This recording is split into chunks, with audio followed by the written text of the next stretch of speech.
Well, hey everybody, Mike Griffith here. Welcome to tonight's Ingles on the Beat segment, and gonna fly solo on this first 20 minutes or so, and then I'm gonna bring on Mark Ryan. He covers South Carolina for ESPN Upstate Radio. Really looking forward to having Mark on. But I figured, you know what?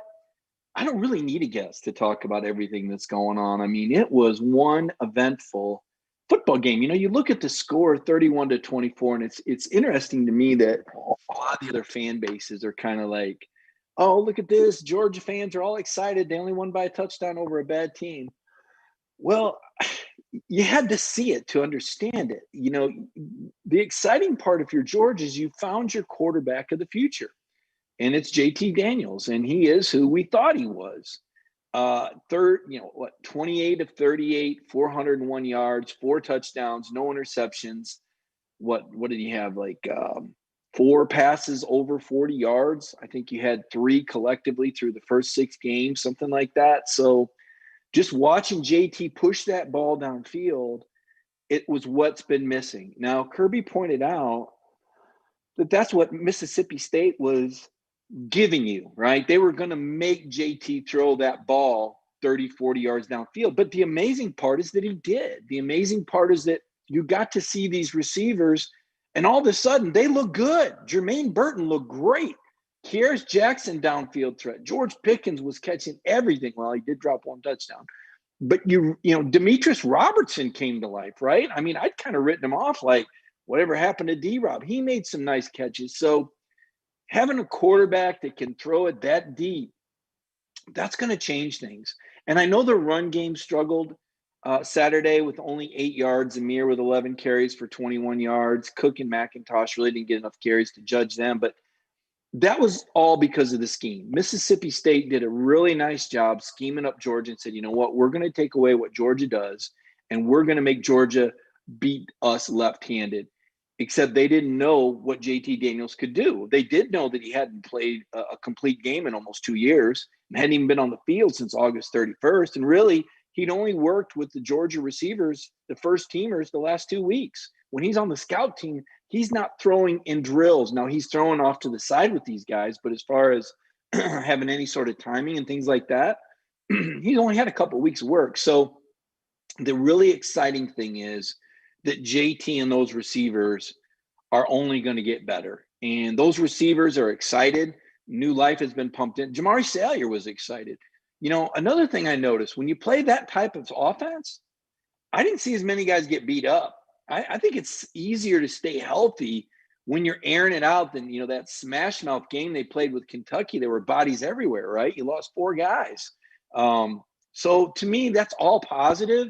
I think South Carolina will play them differently, but remember, South Carolina had both of their starting cornerbacks opt out. So I think this is a bad matchup for South Carolina. I think Georgia will win this game handily. The offense will evolve.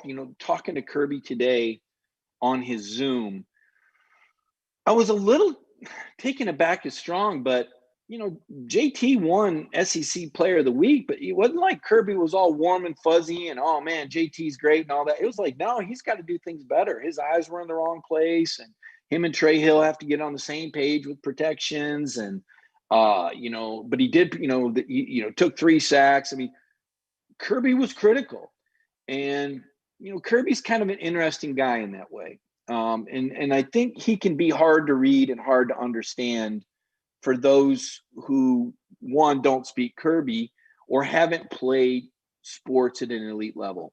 And here's what I mean by that. Coaches are the hardest on the greatest players. And Richard LeCounte's an example. There's nobody that Kirby's more critical of or has been critical of than Richard LeCounte. He went out of his way to remind Richard that he got beat on a deep pass against Notre Dame during the virtual G-Day game in April. And I think he's going to be that hard on JT because he recognizes that JT is one of these razor-sharp guys that does everything right. I mean, when we were talking to the players today, I think might have been Justin Schaefer that said that when we're like, can you tell us what JT's like? He's like, he does everything right. He just did in class, on the field. I mean, JT's the guy that eats all the right food and doesn't eat anything bad. He's the guy that does every drill to perfection. He's the guy that You saw his interview. You could tell, I mean, this is a guy who's very perfunctory. This is a guy who's very specific, and he's very polished. And some people were surprised. And I said, why are you surprised? The kid was the Gatorade National Player of the Year as a junior. And then his senior year of high school, he was playing for USC when he was supposed to be a senior in high school. Only the second ever quarterback to start for USC. You got to understand, and I've been out in Southern California and I've covered those guys. The best quarterbacks in California go to Southern Cal. They don't leave the state. Going to Southern Cal would be like a great running back from Georgia staying in state because of the Herschel Walker tradition, right? That's kind of how it is at Southern Cal, like only the best. Southern Cal takes only the best.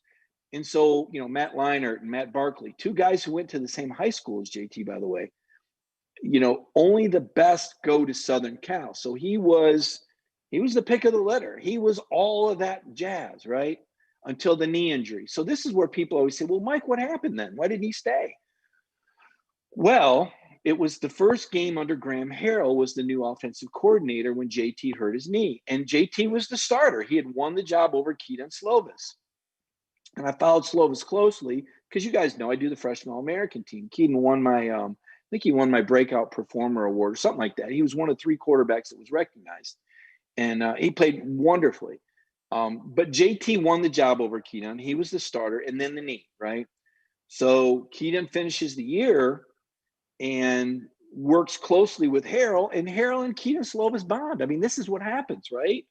And I think JT felt like, yeah, there's going to be a competition, but Keaton Slovis is the guy. That was his team. He took over USC, and I don't want to say saved Clay Helton's job, but saved Clay Helton's job.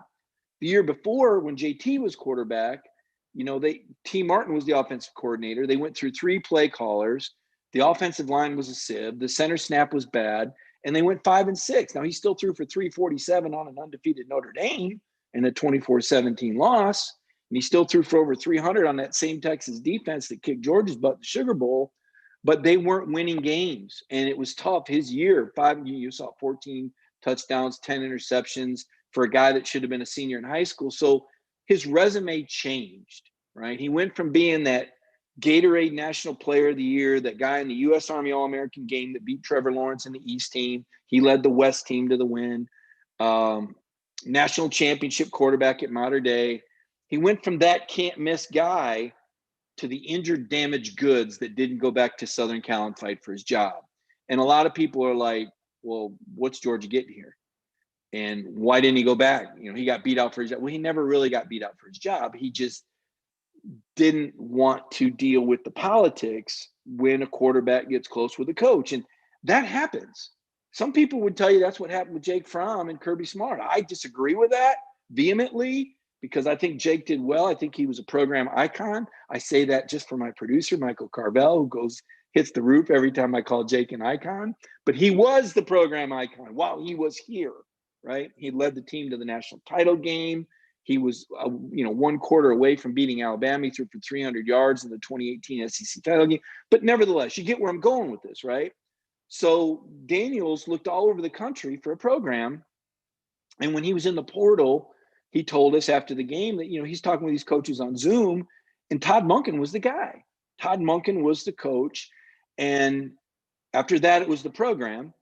And Kirby Smart's a guy that wins at all costs. He said that too. I want to go somewhere where this coach is all about winning. And that's Kirby. Kirby will step on your mom to win a football game. Don't kid yourselves. And JT wanted to win a championship. He still wants to win a national championship. He wanted to go somewhere where he was in sync with a coordinator. And Monken wanted a quarterback that could run the air raid concepts, fly the jet, right? So then what happens? Okay, well, Jamie Newman's here, but Jamie Newman's not connecting. I mean, it's August, and Jamie's been here since January, and he's not named the starter. Okay, so there's a disconnect. Whether it's Monken, whether it's Jamie, maybe it's COVID, who knows what it is. But we know he left after 1 scrimmage. And JT and him were splitting the 1 reps at that time. But JT was wearing his big old honking leg brace. Now, Kirby's thinking that brace is going to come off and he's going to get cleared by the opener. Well, 2 weeks before the opener, he's not cleared. And all of a sudden, you got to be like, look, he can't go. We got to get somebody else ready. So it's Dwan and it's Stetson. All of a sudden, Stetson's pressed into action. Stetson just parachutes in from nowhere, wasn't even getting first, second, third, or 14 reps. And now, boom, Stetson's on the clock to get ready as the number 2 behind Dwan. Well, Dwan starts out slow. Stetson comes in, lights it up. Then he beats Auburn, does okay against Tennessee. But I think at that point, it kind of had become Stetson's team. I think he won the locker room. I think the guys believed in him. You saw the defensive guys come over. Oh, the mailman, the mailman. Everybody loves Stetson until they don't, right? Until the second half of the Alabama game, they shut him out. Defenses start creeping up. They go, we don't think he can throw it deep. They find out that he really can't. The Florida game, though, he's up 14-0, and he gets popped on his shoulder. We'll never know what would have happened if Stetson had stayed healthy in that game. I've got my doubts because he threw 2 picks against Kentucky. And frankly, I didn't think he looked that good against Alabama, ever. I never thought they were going to beat Alabama, even when they were winning 24-20. But if you're Kirby, that's your guy. And you believe he's just on the verge of turning it around. I understand. I've coached before, not at this level and not in football. But I get it when I coached travel softball and I had pitchers, and like, you really believe in that pitcher. You just know she can get it done. You know she can get you out of the inning. And you buy into your players. And that's what happened to Kirby. I think he was bought in. And I think the team was bought in. And so I think going to JT, it's going to take a little while to get in sync. I mean, JT is a guy that, again, he's a very specialized athlete, but him and Kirby, they've got to get in sync. And it's going to take time because they're just all thrown in there together. I don't know how Kirby Smart felt about JT throwing it 40 yards downfield 6 or 7 times. I'm not sure that was part of the game plan. That was there for him, and I don't want to speak for Kirby, but I just don't think Kirby's comfortable yet. And it's going to take time. I think this next game will be really healthy. I think the sooner we put this game behind Georgia, the better. I think it's very important. People understand that JT's dad, when I talked to him Sunday, he's like, Mike, why are people second guessing? I was there in August, and I could see JT wasn't 100%. He couldn't move. He couldn't get the torque on his out routes. He wasn't getting the right velocity. Now, what I saw from the bridge the day I watched the 30 minutes of scrimmage was he was much more accurate than Dwan, and he got the ball out quicker. But Dwan was obviously more athletic. But you could see that trigger, and it reminded me of Jake, how quickly he got the ball out, how decisive his throws were. And he was pinpoint. He was a little late on an out. And that's what Steve saw, his dad. And his dad has not been – he's like, look, JT wants to play, of course. But listen, Kirby's going to play him when he's ready to play. I mean, once you choose the program, and Steve's been through this. Steve Daniels has been through this with JT as a parent. Once you choose the program, your job's done, okay? It's up to your kid to win the job. George is not there like some high school coach. Kirby's not answering the phone saying, oh, I'm really sorry your kid didn't get in. I'll try. He doesn't got time for that. This is big-time college football at Georgia, okay? You want to get in the game, step up, play better, practice better. And that's been the Daniels family approach. Look, JT chose Georgia. That's his school. We believe in Kirby and Todd Monken. We're out. That's it. So he wasn't second-guessing. JT was hungry to play. JT thought he could play with a knee brace probably, but Steve Daniels was the one who said, look, no, this is why we chose Georgia, because they don't need to press my kid to play when he's hurt. And I think fans, it's resonating, okay? You're always going to play the what if, you're going to play the, but it doesn't help you. Just like JT, when Kearse dropped the touchdown and George dropped the touchdown and there was a holding call, the guy didn't waver. He just like, on to the next play. JT is not going to waver. You're going to get the same guy every snap. A lot like Jake. So it's going to be fun to watch him evolve. A lot of promise to this offense. It's exciting to me to cover Georgia with what's going to be ahead. I think Georgia football offensively is going to absolutely light it up moving forward. I do. I know this has been a rocky week. I know Kirby's been critical. It doesn't, he doesn't seem like a real warm and fuzzy guy right now. Listen, Kirby's taking a lot of criticism. He's not used to that. The honeymoon's over for Kirby, right? He's taken you to the top of the mountain, and we've seen some regression, and the fans are mad. Maybe he's not perfect after all, okay? Where Kirby needs to get as a coach is he needs to find a place for that criticism and not lash back and not deny. He just, you know what? It's okay. Nick Saban's been outcoached. I've seen it, all right? Nick Saban hasn't always picked the right guy. 2017, Alabama lost to Auburn by double digits. A guy by the name of Tua was on the bench. They never put him in. All right, everybody, oh, look at Nick Saban putting Tua in the title game. Why didn't they put him in against Auburn 3 games before? They got very fortunate to get in the playoff. Nick Saban nearly blew a national title season. So it happens.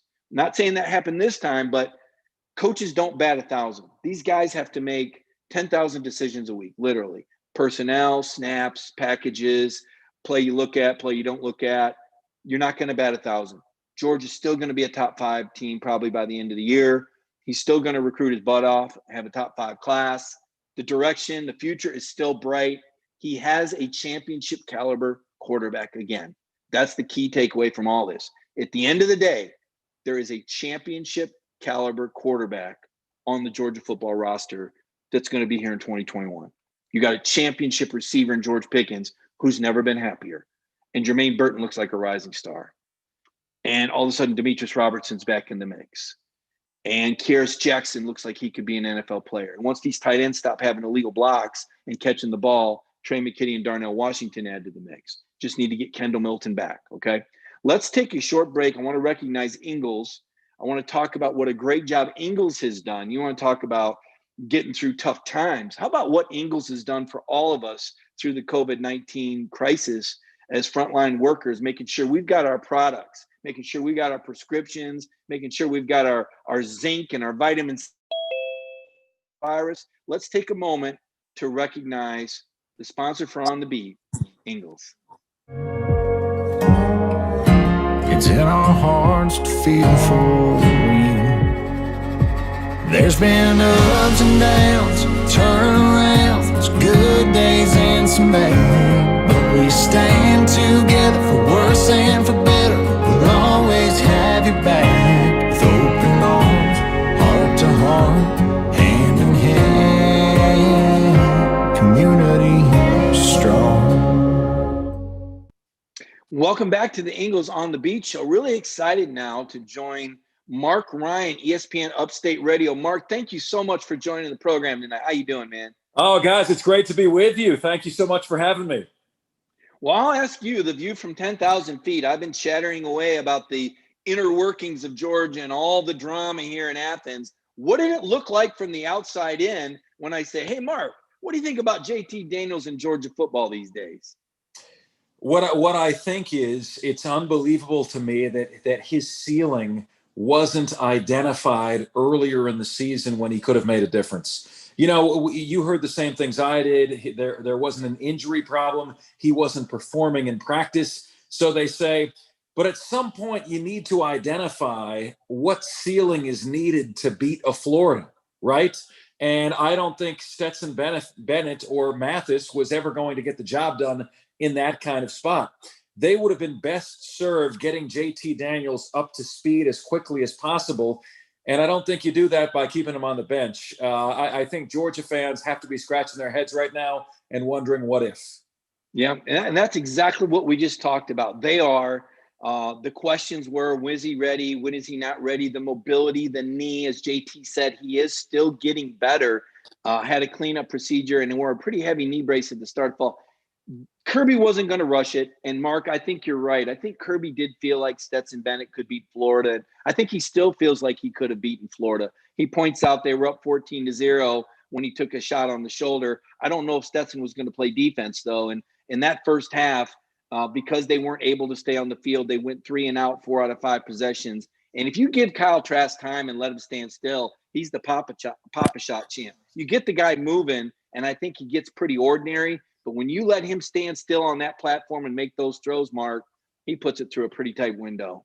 Yeah, Kyle Trask is kind of the modern-day Danny Werfel, isn't he? You know, they say he doesn't have the strongest arm, but boy, is he accurate, and boy, does he know how to optimize the weapons that he has. And kind of back to that Florida-Georgia game, you know, you have to ask yourself, if you're Kirby Smart, how many points do we need to beat the Gators? And can Stetson Bennett offer us that many points?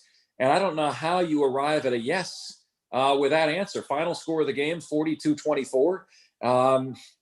And again, you just have to wonder, opportunity missed. And again, Jamie Newman, how is he feeling throughout this whole thing? Does he have any regrets about his decision and kind of what could have been for Georgia? As it is, a passing of the torch from Georgia back to the Gators in the SEC East. Yeah, it sure looks like it. I don't think Florida's going to lose 2 out of 3, even though Vanderbilt was giving them trouble early on. I'm sitting there going, whoa, wait a minute, what's going on? Weather wasn't quite cold enough. If it had been about 30 degrees cooler in Nashville. Well, let's talk South Carolina. This week, Georgia goes to South Carolina. The Gamecocks, of course, last year with a double overtime victory, 20-17. The first ever non-ranked team to beat a top 5 team in Sanford Stadium. Will Muschamp makes history. As it turned out, Mark, not enough to save his job. He was fired after that 59-42 loss to Ole Miss. Did it surprise you that Ray Turner pulled the trigger with 4 or 5 games left in the season? It did surprise me, not because it wasn't the right call, but because everyone in my area was convinced that Ray Tanner was going to go down with the ship, right? And we just kept hearing that they can't afford the buyout. And in a COVID year, it's kind of some have called it, and I don't like when people call it this, but I've heard it's a throwaway year, right, in college football. So I'm not a huge proponent of that phrase, but there just wasn't a confidence that South Carolina would do the right thing. They should have moved on from him last year. They didn't. This was a wasted year for the Gamecocks, and their fans are having to digest that. They're still not happy about it, but I give the Gamecocks credit for finally doing the right thing. And I never bought, Mike, that they couldn't come up with the funds. Give me a break. The SEC is paying them $52 million a year, right? One booster by himself could fund that money. And a little exercise we did here on our show was, okay, 80,250 people filled Williams-Brice Stadium. If each chipped in $150, you'd be able to cover Will Muschamp's buyout.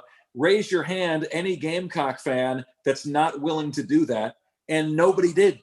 Literally nobody did. In a pandemic year, you had 80,250 people raising their hands saying, we'll pay the buyout. Mark Ryan, ESPN Upstate, our guest here tonight on the Ingles on the Beat show. So I'm hearing Jeff Monken. I'm hearing Shane Beamer. I haven't heard Hugh Freeze. What's up with that? Well, you haven't heard Hugh Freeze because Bob Caslin is a military guy, and he's not about that. And Ray Tanner values high moral integrity and character above all.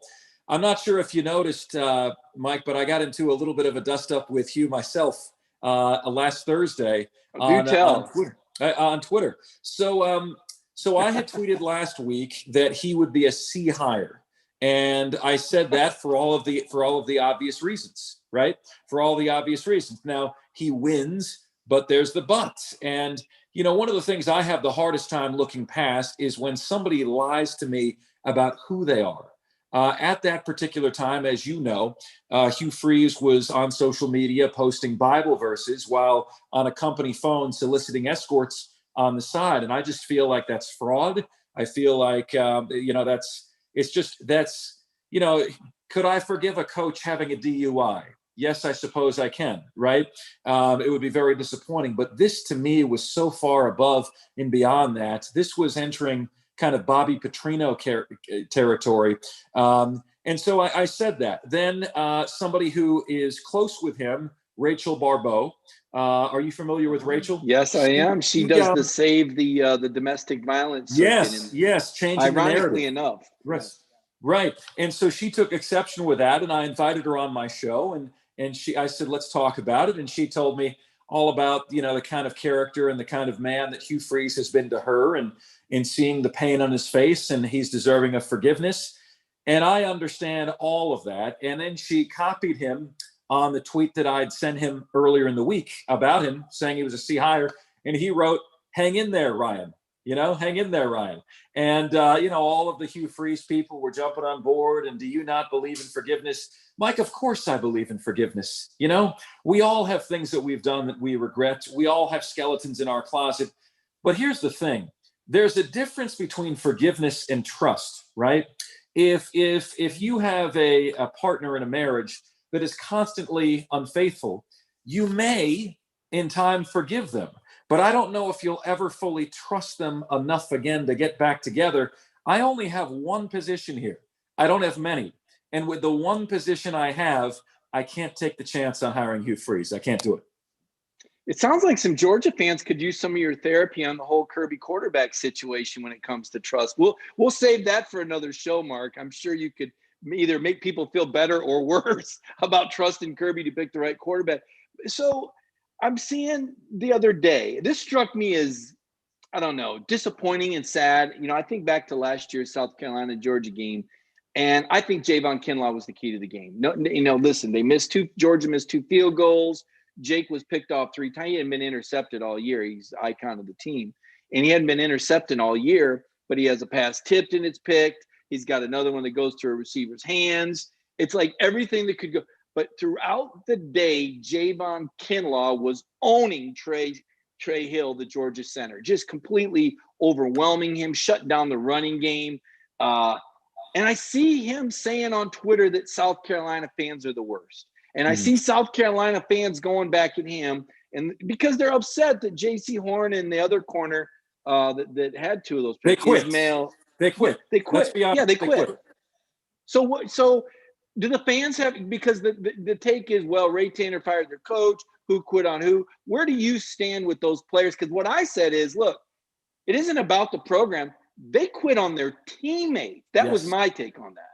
Well, I'll tell you, to touch on the Kirby Smart point just a little bit more, I think what happened in that Florida game is a fatal flaw for Kirby was realized and identified. And that is a failure to develop the quarterback room, right? The decision-making to go with Stetson Bennett in a game where he was not going to be able to beat Florida. And then really just the lack of development. I know they thought they were going to have Jamie Newman, but, if Emory Jones or Anthony Richardson, Florida's backup options, had been pressed into duty, you would have seen a much better performance than you saw from Stetson Bennett. Dan Mullen is a quarterback developer. Now, does Dan Mullen have a fatal flaw? Is his recruiting good enough? Sometimes he pops off a little bit, right? But I don't think a fatal flaw for Dan Mullen has been identified yet. I think we now have one for Kirby Smart, and he's going to have to rectify that, in my opinion, to win a national championship. To your point on the Gamecocks, Mike, I am totally with you, and we are in the minority, my brother. And I'll tell you what, this thing I found is directly cut along generational lines, right? If you are 40 or above, and I am not trying to date you, sir, but I imagine you might be over 40. I am 43. If you are under 40, chances are you side with the players. If you are over 40 and you grew up with the belief that your word is your bond and you understood the value of commitments, and then you're like me and you feel like the greatest character growth takes place when you don't really feel like going to practice anymore because the team's having a rough year. That's when you build character, man. That's when you shouldn't have the option of taking your football and going home. And I hate, Mike, that this is a trend right now in college football. I hate it started with, players skipping out on bowl games. I don't like that. And then is this going to be a new trend, or is this just a COVID thing? Because I feel like, unfortunately, it's going to be a new trend where, hey, you know what? We're having a losing season and the coach got fired. So I'm just going to peace out. And because the whole season was just about me anyway, right? It wasn't about you guys. It was about me. I'm part of the With Him network. What's in it for me, baby?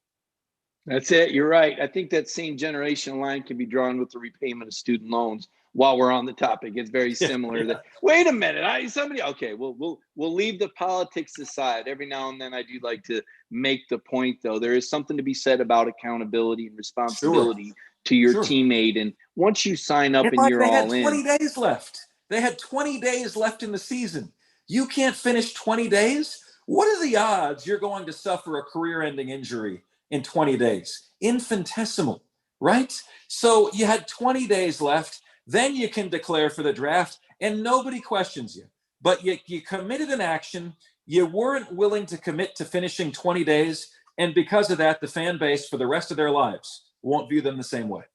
I agree. And I said that about the Georgia guys that skipped out of the Sugar Bowl. Now, Kirby Smart stepped back and said, well, if you're a first-round pick. And And I kind of blame the coaches for this because they're all a little bit worried about recruiting repercussions if they look like that hard butt coach that doesn't, they all want to be cool and understand and players coach.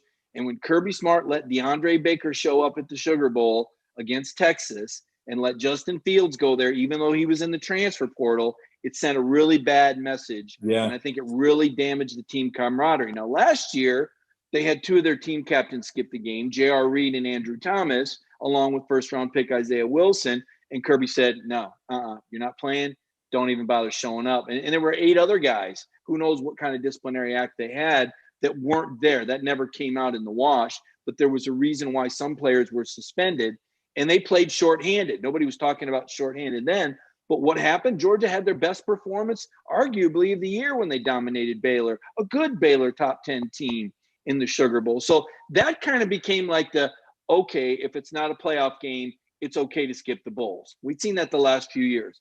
But to your point, the players have taken the next step. Now, Mark, here's where I think the NIL could make a difference. I'm not excited about the NIL. I'm not excited about the long-term transfer. Neither am I. Boy, you and the program would be so much better if we disagreed more, wouldn't it? But you and I. Well, it's okay. But once they sign these deals for name, image, likeness, once they have sponsors, I don't think they're going to be able to quit on the team early. I think they'll have to honor contracts. And I'm not looking forward to that day when we're talking about, well, he could go to Alabama where he's being offered a 4-year deal with Nike, or he could go to Georgia, where, BP Gas has offered him, 3 years in a motor scooter.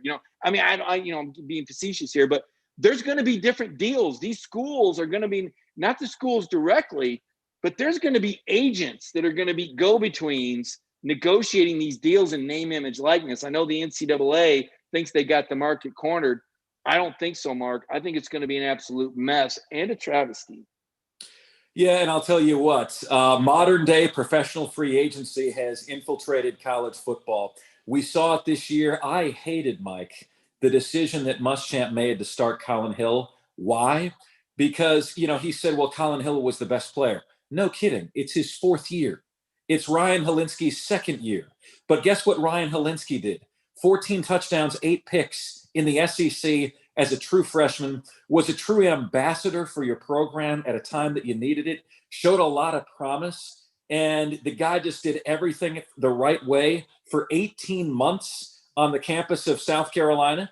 And what do? You just go pluck a free agent and you say he's better because he's a 4th-year senior. That was Muschamp trying to save his job with that move, and it backfired. It was not at all the best for the program. The best move for the program was Ryan Helinski or Luke Doty, 2 4-star sophomores and freshmen, and developing those guys. But instead, we got Will Muschamp trying to save his career because of the free agency in college football.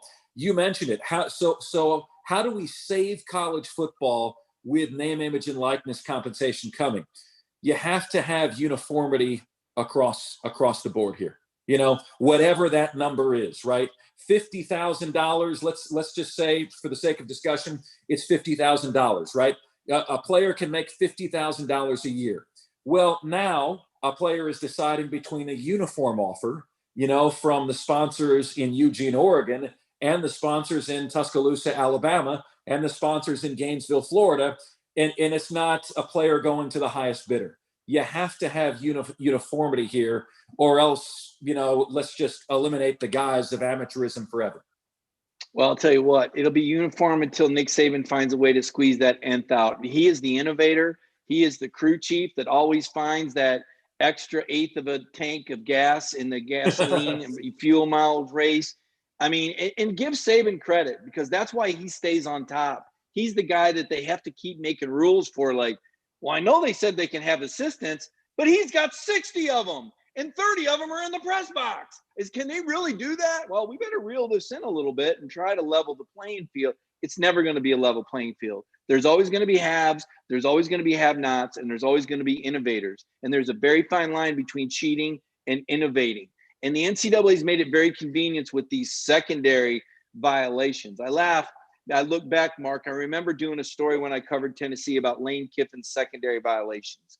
He had 9 of them in 1 year. Nick Saban had 10. And I had to wait a year and a half to find that out because the sunshine laws in Alabama don't allow you to see the violations as they occur in real time. And all a secondary is, oops, I didn't mean to do it. It's hard to prove that somebody meant. While Nick Saban was building a dynasty, he was committing scores of secondary violations, which were giving him an advantageous recruiting edge over the schools that try to walk the fine line. I think we see that in college basketball right now all the time. I look at North Carolina, their defense for players not going to class, that has to be one of the biggest ripoffs and screw jobs of our lifetime, Mark. They say, oh, well, other kids could get degrade for not going to class too. So that means it's almost like saying, hey, it's okay that store was looted because the criminals weren't the only ones. We let everybody run in there and take what they wanted. So nobody gets prosecuted. I mean, the college basketball to me is the worst when it comes to, look at the Zion Williamson and what a mockery Duke has made out of college. Oh, the proud Duke Blue Devils. Give me a break, man. The cheating we all Duke know Blue this Devils has been going on, right? Right. No, the cheating Duke Blue Devils. They're the cheating Duke Blue Devils, and they've cheated with the best of them. And I'll tell you, I've had on my show Offsides with Mark Ryan here in the Upstate, ESPN Upstate. We had on the author John U. Bacon, who had a behind-the-scenes look at Michigan's program. And he does not believe that Michigan is cheating. And he believes strongly that that's why Michigan isn't competing now. Because, his in-depth 3 years behind the scenes with the program uncovered nothing. And I asked him point blank on my show, Mike, I said, what percentage of the prime programs in college football are cheating? And he said, Mark, honestly, from what I've seen, from what I've gleaned, from who I've talked to, I'm going to tell you that it's a good 75 to 80%. Wow. A good 75 to 80% of the prime programs, of which my alma mater, Florida's one, of which Georgia's one, 75 to 80% are cheating. So, kind of to bring this full circle, why no Hugh Freeze? Well, remember what happened at Ole Miss. Suddenly they were getting the best players in the country when they never got the best players in the country before. I wonder how that happens, huh? Like what? How does that happen? Well, but you know what? Lane Kiffin got a second chance. So I think with Jimmy Sexton as his agent, super agent Jimmy Sexton, when you have 7 or 8 clients, Jimmy Sexton has a lot of clout, Mark. He does. And what this is going to come down to is Greg Sankey. And what Greg Sankey does is takes the temperature in the room.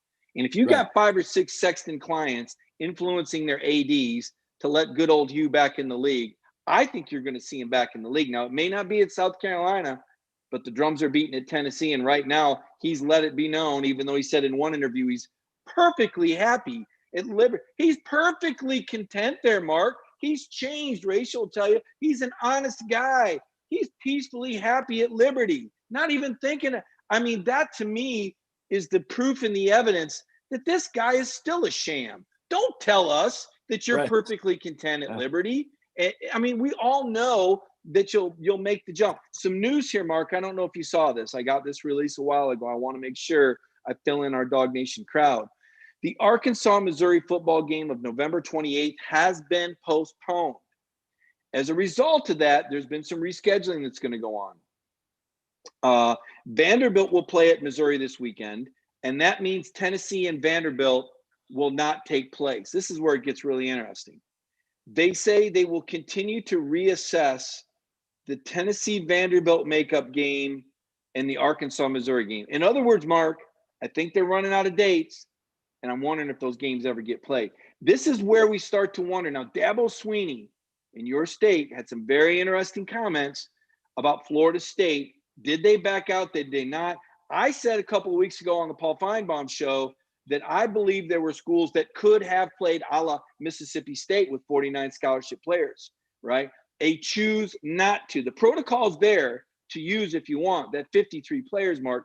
But I think coaches are taking advantage of the system when they could pull 4, 3, 2 walk-ons to have plenty of guys to play a football game. Your thoughts on that? Well, I'll tell you, and you look at this Florida State and Clemson issue, and then you look at the kind of just a sad occurrence that we're not going to have Alabama LSU. You know, like to me, I Why don't know that not? LSU thinks it's sad. I don't think Ed Orgeron thinks it's sad, right? But for divisional purposes, I don't understand why they don't just cancel Florida and LSU and then complete the divisional games, because that's important. I don't know how you have an SEC season without having Alabama LSU. But to your point, Mike, I had a big issue with what Florida State pulled over this weekend. I had a major issue with that. You know, you have Dabo Swinney saying this isn't about COVID, and he's taking a lot of heat for it. I defended him today on my show, not because Clemson's in my area, but because that's what I believe. I believe that Florida State left them at the altar and left them with a $300,000 bill when both teams followed protocol that was agreed to. These protocols were agreed to by every team in the ACC. Furthermore, earlier this year, in a game where Florida State played Pitt a few weeks ago, Pitt popped with a positive case an hour and a half before kickoff. Now, that player was in the locker room with the other players. That player was at practice with the other players. So how do you justify or rationalize playing the game against Pitt, but you don't play the game against Clemson? And that now really, to me, sets a very dangerous precedent for Florida State, where do they now have an ethical responsibility to not play any game if a team has one positive case with one positive person in the locker room? We all want people to be safe. But what we've seen and what we've gleaned is that transmission is not happening on the field, right? It's not happening because, like frequency of contact and sitting across from somebody over the dinner table is not a good activity. You have more than 15 minutes. A football game is 4 to 6 second bursts with short plays. And so I am with Clemson. I'm with Dabo Swinney, and I'm with Trevor Lawrence, who said to somebody in a tweet on Saturday and then quickly deleted it that he wishes this was about the pandemic, but he doesn't believe that it is. I saw that. I loved it. Yeah, what was that about? Why did Florida State walk away from this game? The world may never know. Yeah, I think we do know. I think these coaches are interested in their job security and they don't want to take the loss. And again, if they had the opportunity and if they can find the loophole, right? And it's unfortunate because, as I said, the fly in the ointment, the problem with how the different conferences have chosen to deal with this, with the rescheduling. Listen, the programs that are following protocol are the ones that are getting punished. You know what you should do? You should make it a forfeit. And that would definitely make these players and these coaches, hey guys, if we don't keep it straight, we're going to have to forfeit. Anytime I coached, if the other team didn't have enough players, we didn't reschedule. It was a forfeit. That was on them because my team traveled and we're here and you're not. I mean, how do you penalize Georgia for Florida's 2-week COVID shutdown? Georgia has they get their bye week turned upside down. The Gators have 2 weeks away. Everybody gets healthy. They play one game, a warm-up game. They destroy Missouri. They get in a brawl. There's no extra penalties. I mean, it's like, and Georgia's just sitting here like, wait, we're the ones that did everything right. And Florida, and Georgia's like the walking wounded, right? And Florida's like all fresh and bouncing off the walls. They just destroyed Missouri. They had 2 weeks off, and people go, oh, they didn't even practice. Oh, yeah, I'm sure Kyle Trask wasn't throwing the ball at all. I'm sure that nobody was practicing. Give me a break, man. These guys are practicing on their own. It's a tremendous advantage to not have that mileage on you, to not have that natural attrition you're going to suffer by playing physical football game. It should be a forfeit if you can't. That, to me, moving forward, you need to make the programs accountable, Mark, that aren't following protocol and can't get the guys. If Florida State didn't want to play Clemson, then, hey, throw up the L. Hey, we forfeit. We're out. And Clemson can say, okay, we're going to take our win. Because what I'm hearing, tell me if this is right. If Clemson plays one less game than Miami could beat them out with a 9-1 record and Clemson's 8-1. Is that true? Could that actually happen? Yeah, I mean, that is – there have been discussions about that, but there is nothing finalized. And I would consider that the biggest travesty of all time if you have a Clemson who smokes Miami. I was also thinking, Mike, what about the plight of Northwestern and Wisconsin? So Northwestern, fair and square, just beat Wisconsin and really kind of shocked a lot of us who didn't think they had the talent to do so. So let's say Wisconsin finishes with 4 or 5 games played, and let's say Wisconsin is 4-1. What if Northwestern finishes 6-2? Does Wisconsin vault over Northwestern when they played 3 fewer games? I mean, this is, I don't think, how do you think that should be sliced up? I think Clemson should stay ahead of Miami, and I think Northwestern should stay ahead of Wisconsin. If Wisconsin plays 2 or 3 fewer games, even if Northwestern dropped a couple, I think the head-to-head should take precedence over there.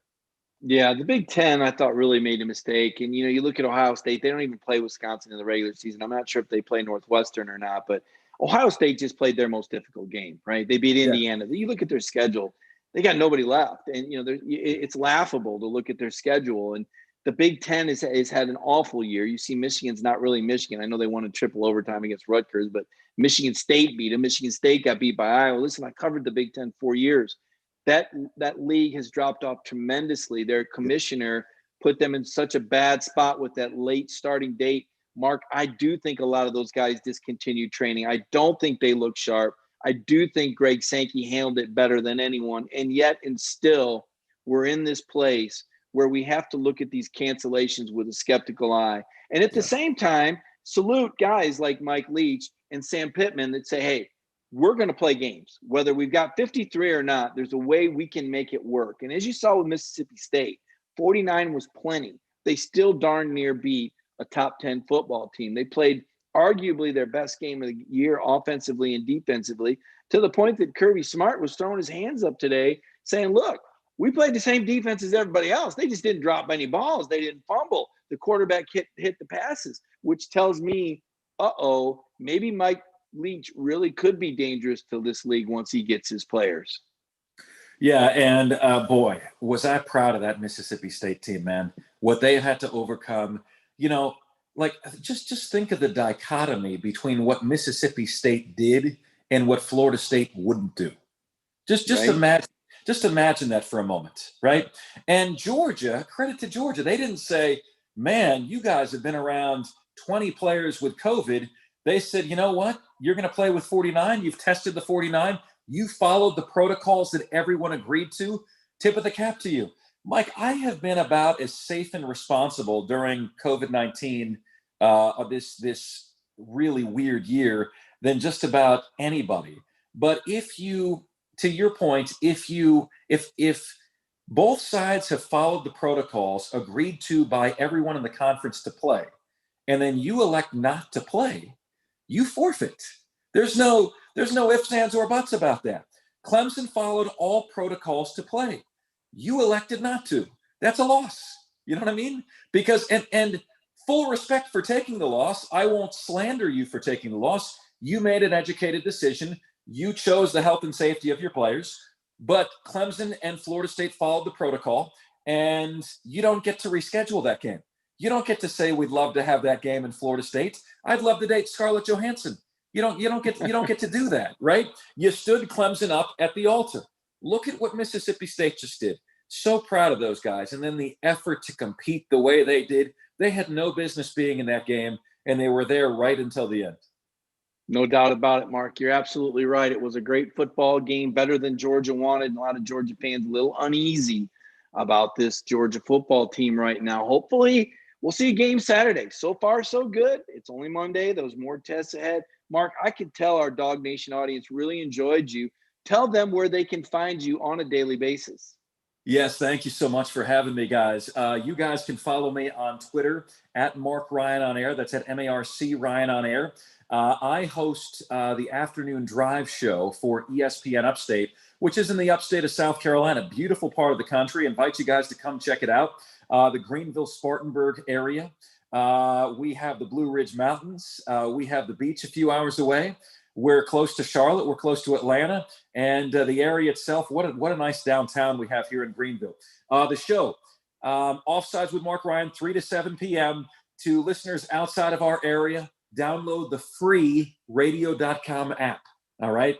All you have to do, go to ESPN Upstate on that app, make us a favorite, and you will hear the sultry sounds of yours truly damaging your ear canals every day between the hours of 3 and 7 p.m. And if you go deep enough in Mark's timeline, you might even see a few spats that him and I have had over the years. We agreed on everything tonight, which is pretty miraculous because we've gone at it before. Mark, I really enjoy your commentary. I enjoy your opinions. They're well-researched, well-founded. Great job tonight, man. You really knocked it out. Thanks for joining me on Eagles on the Beat tonight. Hey, Mike, and I never take any of that stuff personally. You know, debate is what makes sports fun, right? So whether we agree, whether we disagree, I just appreciate it so much, man. And thank you so much for having me. I hope you and all of your viewers and readers have a very happy and safe Thanksgiving. Thanks again. All right. Thanks, Mark. And thanks, everyone, for watching the show tonight. It was a great presentation. We had a lot of fun, learned a lot from Mark, got a great presentation and some tremendous insight into South Carolina football. I think Mark was more interesting than what South Carolina will be on Saturday night at 7:30, Mark. They need to be paying you, brother. So everybody, hey, listen, everybody have a safe and wonderful week. Thanks for joining me on the Eagles on the Beat show.